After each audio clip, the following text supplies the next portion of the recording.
Hello everyone, you are welcome on your YouTube channel the bigger estate. My name is Ajay Narang. So आज मैं आ गया हूँ एक नई वीडियो के साथ। और आज जो हम डिस्कशन करेंगे किसी प्रोजेक्ट के ऊपर डिस्कशन नहीं करेंगे। आज हम गुड़गांव रियल एस्टेट के ऊपर डिस्कशन करेंगे। और डिस्कशन जो है ये मल्टीपल जो डेवलपमेंट हुई है लास्ट 2 से 3 वीक के अंदर, तो उसके ऊपर हम डिस्कशन करेंगे। टोटल 5 डेवलपमेंट पे आज हम डिस्कशन करेंगे और वन बाय वन उनके ऊपर जो है मैं थोड़ी बहुत आपको क्लैरिटी दूंगा। सो चलिए स्टार्ट करते हैं हमारी फर्स्ट डेवलपमेंट से।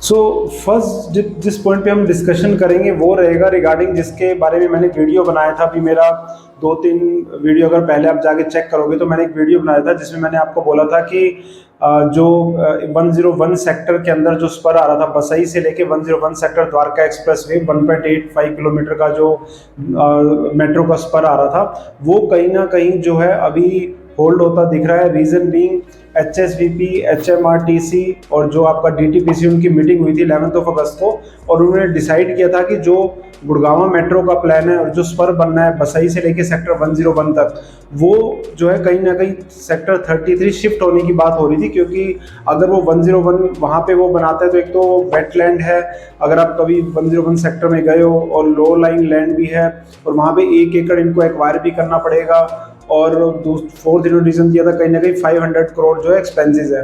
यही अगर ये ट्रांसफर अपना डिपो कर देते हैं सेक्टर 33 गुड़गांव के अंदर, तो उससे क्या होगा कि ये सारी चीज़ों से भी बच सकते हैं और कहीं ना कहीं पैसा भी अच्छा खासा बचा सकते हैं। तो उसके बाद क्या हुआ कि कुछ मैंने देखा कि लोग कॉल कर रहे हैं, कह रहे हैं कि सर तो द्वारका एक्सप्रेसवे मेट्रो नहीं आएगी, ये तो बड़ा एक नेगेटिव हो जाएगा। लेकिन डिस्कशन किसी और चीज़ की होती है और साथ साथ ये भी डिस्कशन स्टार्ट हो जाती है। तो उसके बारे में मैं ये कहना चाहता हूँ कि अभी ऐसा बिल्कुल ना नहीं हुआ है कि वहाँ पे द्वारका एक्सप्रेस मेट्रो नहीं आएगी। अभी तो जो गवर्नमेंट के रिस्पॉन्सिबल डिपार्टमेंट है एक्विजिशन के लिए मेट्रो बनाने के लिए, जैसे HMRTC है, HSVP है, DTPC है, तो इन्होंने डिसाइड किया है कि हम गवर्नमेंट को प्रपोजल भेजेंगे कि द्वारका एक्सप्रेसवेज पे मेट्रो ना आके उसको जो है सेक्टर 33 शिफ्ट किया जाए, एक पर्टिकुलर डिपो और एक पर्टिकुलर जो स्टेशन।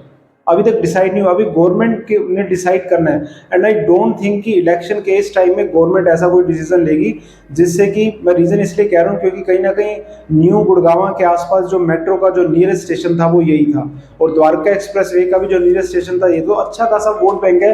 आई डोंट थिंक कि गवर्नमेंट हरी में कोई डिसीजन लेगी और कहीं ना कहीं द्वारका एक्सप्रेसवे से मेट्रो को शिफ्ट करने का, क्योंकि मेट्रो का भी अपना एक अलग और होता है। ऑल्दो चाहे लोग यूज नहीं करते, बट एक अलग ही एक लोगों का रहता है कि हाँ यार मेट्रो तो पास है।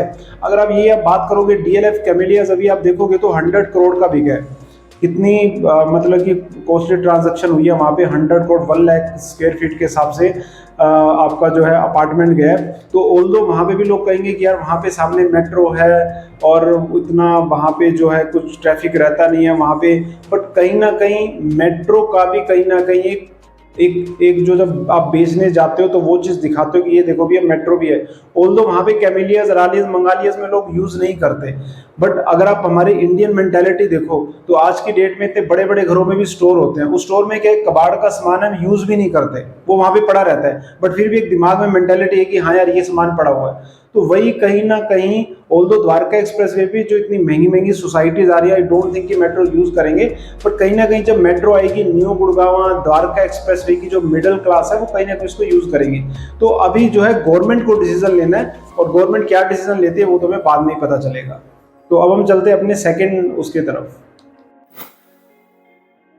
दूसरी डेवलपमेंट है वो रिलेटेड है M3M से। आपको पता ही होगा कि रिसेंटली M3M के जो प्रमोटर हैं उनको बेल मिल गई है। काफ़ी टाइम से जो वो अंदर थे और बेल के लिए अप्लाई कर रहे थे और सुप्रीम कोर्ट से उनको बेल मिल गई है। तो उस समय मैंने वीडियो बनाया था कि उनके जो है ऑफिस ओपन है, गैलरीज ओपन है, प्रोजेक्ट कहीं भी काम स्टक नहीं हुआ है। और अब भी जो है मेरे को कॉल आ रहे हैं वो इसी के रिगार्डिंग आ रहे हैं कि सर M3M में अब इन्वेस्टमेंट कर सकते हैं। सो देखो मैं उसके बारे में यही कहूँगा कि आज की डेट में आप कोई ऐसा बिल्डर मुझे बता दो जिसके ऊपर FIR ना हुई है। वो अलग बात है किसी के प्रमोटर जेल के अंदर गए हैं, किसी के अंदर नहीं गए हैं, तो कमेंट में आप बता देना कि सर ये बिल्डर है इसके ऊपर FIR नहीं हुई। और हर बिल्डर का एक लो फेस आता है। आई थिंक वो एमथेम का आ चुका है। उन्होंने क्या गलती की, क्या गलती नहीं की, दैट कोर्ट विल डिसाइडेड, उस पर हम कमेंट नहीं कर सकते इस प्लेटफॉर्म के ऊपर, क्योंकि अभी जो है मामला कोर्ट के अंदर है। बट जो भी उन्होंने गलतियां की होंगी या नहीं भी की होंगी, अगर की होंगी तो उससे सीखे होंगे और कहीं ना कहीं आगे उसको रेक्टिफाई करेंगे। तो आज की डेट में आप एमथेम इन्वेस्टमेंट कर सकते हो। लोग स्मार्ट वर्ड से भी उसको जोड़ के बोलते हैं, तो स्मार्ट वर्ड में भी कर सकते हो, ऐसी कोई दिक्कत नहीं है। काम पहले भी चल रहा था, जब भी अंदर थे अब भी चल रहा है और आगे भी। आई थिंक मुझे ऐसा लगता है कि मेन प्रोजेक्ट स्टक होने का मेन रीजन होता है, वो होता है फंडिंग। और कहीं ना कहीं अगर आपके पास फंडिंग है, आप खुद देखो कि वो काफी टाइम से अंदर थे फिर भी कहीं काम नहीं रुका, तो इट मीन्स उनका जो कॉन्ट्रैक्टर है उनका ट्रस्ट है, एम्प्लॉय का ट्रस्ट है, और कहीं ना कहीं ट्रांजैक्शन भी उनकी एब्सेंस भी हुई है। और अब तो आप देखोगे कि वो बैक टू बैक जो अपने रेट भी बढ़ा रहे हैं। एमथेम क्राउन 17,000, गोल्फ एस्टेट का आपका रेट बढ़ गया है, एंटालिया का रेट बढ़ गया है आपका, और अपने जितने भी उनके फ्लैगशिप जो प्रोजेक्ट आए थे, जो इन्होंने लॉन्च किए थे, अब सबके जो है प्राइस भी रिवाइज हो रहे हैं। तो मेरे ख्याल से कोई दिक्कत नहीं है, मेरे हिसाब से इन्वेस्टमेंट कर सकते हो। लोकेशन, प्राइसिंग, अपना बजट, उसके हिसाब से आप जो है एंटर कर सकते हो। अब डिस्कशन करते हैं अपने थर्ड पॉइंट पे। ये क्वेश्चन जिसकी मैं अभी बात कर रहा हूँ, ये क्वेश्चन तो मैं पिछले कम से कम 1-1.5 साल से क्वेश्चन आ रहा है और उसका मैं रेगुलरली आंसर दे रहा हूँ। और अब ये जो क्वेश्चन है वो ये कि सर तो Gurgaon real estate market crash होने वाली है। तो मैं ये कहता हूँ किसी यूट्यूबर पे मत जाओ, किसी न्यूज़पेपर पे मत जाओ, किसी एनालिसिस पे मत जाओ, आप खुद अपना एनालिसिस करो। ट्रांजैक्शन देखो, क्या ट्रांजैक्शन हो रही है गुड़गांव के अंदर। अगर मैं 2-3 ट्रांजैक्शन की जो पीछे अभी कुछ टाइम में हुई है, अगर आप देखोगे, गुड़गांव सेक्टर 103 के अंदर द्वारका एक्सप्रेस वे पे गोदरेज ने माइक्रोटेक इंफ्रोटेक से 15 एकड़ लैंड 403 करोड़ में परचेज किया लैंड, 27 करोड़ रुपीज पर एकड़, पर किला जिसको हरियाणा में बोलते हैं। कुछ टाइम पहले ऐलान ने इंडिया बुल से 15 करोड़ रुपए एकड़ के हिसाब से ली। तो आप टाइम फ्रेम देख लो और आप एक ग्रोथ देख लो, डबल ग्रोथ, मतलब डबल रेट से कहाँ 15 करोड़ रुपए एकड़ और कहाँ 27 करोड़ रुपए एकड़।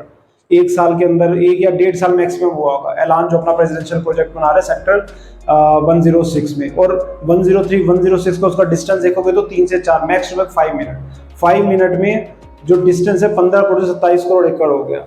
सेंट्रल पार्क आप देख सकते हो सेक्टर 104, 23,000 रुपए स्क्वायर फीट, और 23,000 स्क्वायर फीट तो अभी प्री लॉन्च पे रेट है, जिसपे लोगों ने ईओआई उठाई है, 750 का डिस्काउंट मिला है, कुछ और ब्रोकर ने अपनी तरफ से दिया होगा, तो आप मान के चलो 22,000 के करीब, और ये प्री लॉन्च में रेट है। अभी लॉन्च कितने में होगा वो that we have to C.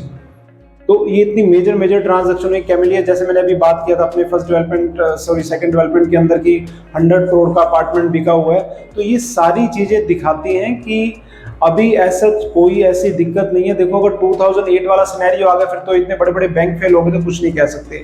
But अभी लॉन्ग रन में जो हम देख रहे हैं, जो एक बुल चल रहा है, वो लगता नहीं क्रैश होगा।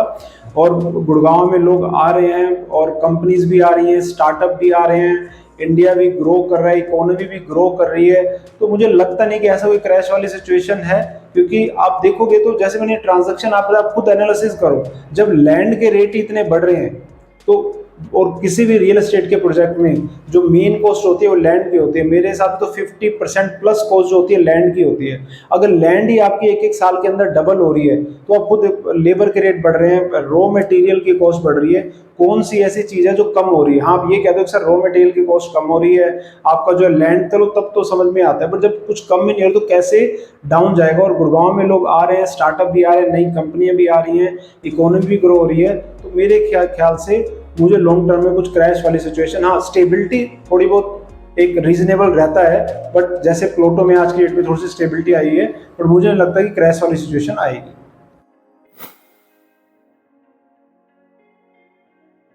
चलते हैं अपनी फोर्थ डेवलपमेंट की तरफ। इसमें हम बात करेंगे जो डीटीपीसी है, उन्होंने जो वॉर्न किया है अफोर्डेबल सेगमेंट के अंदर जो बिल्डर हैं कि वो टाइम से अपना जो है प्रोजेक्ट कंप्लीट करें, क्योंकि उन्होंने जो एनालिसिस किया उसमें उन्होंने देखा कि 50+ प्रोजेक्ट जो हैं अफोर्डेबल के वो 5 इयर्स हो गए बट अभी तक कंप्लीट नहीं हुए हैं। और उन्होंने डेवलपर की एक मीटिंग भी बुलाई थी जिसमें अराउंड 5 के करीब बिल्डर नहीं आए थे, उनको नोटिस भी दिया है कि वो आपने मीटिंग अटेंड नहीं की, और उन बिल्डर्स के ही प्रोजेक्ट जो है काफ़ी टाइम से स्टक है। तो उसमें डीटीपीसी ने मीटिंग में मेमोरेंडम निकाला, उसमें बोला है कि 50+ प्रोजेक्ट को हम रेगुलर बेसिस पे मॉनिटर करेंगे और उसमें जो हम देखेंगे कि वो टाइमली कंप्लीट हो रहे हैं नहीं हो रहे।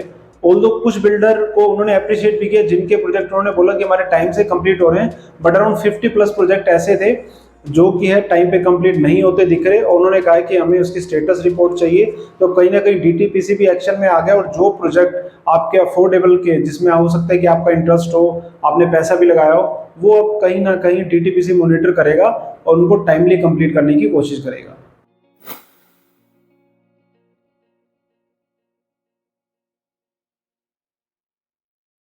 बात करते हैं अपनी फिफ्थ डेवलपमेंट की। इसमें हम बात करेंगे हरियाणा गवर्नमेंट की नई पॉलिसी की, Haryana municipal urban build plan 2023 की। जो ये पॉलिसी अप्रूव की है वो हरियाणा के जो चीफ मिनिस्टर है मिस्टर मनोहर लाल खट्टर ने लास्ट वेडनेसडे को अप्रूव की है। और इसके अंदर, इस स्कीम के अंदर, जो आप अपने रेजिडेंशियल प्लॉट है उनको आप कमर्शियल प्लॉट में कन्वर्ट कर सकते हो। बट ये आपका जो है कन्वर्जन इतना आसान नहीं है, एक प्लान फेस में होगा। इसमें आपके जो हरियाणा म्यूनिसिपल कमेटी में जो लैंड आती है, जहाँ तक उनकी जो लिमिट्स है, एक्सक्लूडिंग आपका एचएसवीपी, हाउसिंग बोर्ड और ये जो उद्योग विहार टाइप से जो आते हैं, ये सारा इसके अंदर जो है कवर होगा। और इसमें क्या है कि आपका एफएआर चेंज नहीं होगा, और नीचे जो आपका बेसमेंट का जो एक रेशियो है, जो एक सीलिंग हाइट होती है, वो आपका कुछ भी चेंज नहीं होगा। बट ये है कि जैसे आप जो है एक तरह से इलीगल, आप देखते हो कि लोग जो है प्राइवेट कॉलोनीज में जो कमर्शियल एक्टिविटी स्टार्ट हो जाती है, तो वहाँ पे आप जो है, गवर्नमेंट ने अभी कुछ फीस डिसाइड की है। जैसे कंपोजिशन फीस हो गया 160 रुपीज़ पर स्क्वायर मीटर के हिसाब से, डेवलपमेंट चार्जेस 5 से 10 रुपये पर स्क्वायर मीटर के हिसाब से कुछ चार्जेस गवर्नमेंट ने डिसाइड किए हैं। और आफ्टर गवर्नमेंट अप्रूवल आप जो है इसको करवा सकते हो। अभी इसके ऊपर जो है कुछ क्लैरिफिकेशन और भी आनी है, तो जब ये क्लैरिफिकेशन और आ जाएगी तो मैं सोच रहा हूँ कि इसके ऊपर फिर एक डिटेल्ड वीडियो बनाएंगे, उसके ऊपर डिस्कशन करेंगे। जब तक गवर्नमेंट की तरफ से और क्लैरिफिकेशन नहीं आते, तो उसके लिए आप चैनल जरूर सब्सक्राइब कर लेना और बेल आइकॉन भी टिक कर लेना, ताकि आपको इमीडिएट आपको इन्फॉर्मेशन जो है इसकी मिल जाए। बाकी ये था आज का हमारा वीडियो फाइट डेवलपमेंट पे, जो कि गुड़गांव रियल एस्टेट से रिलेटेड थी। बाकी अगर वीडियो अच्छा लगा तो लाइक कर देना। Bye bye.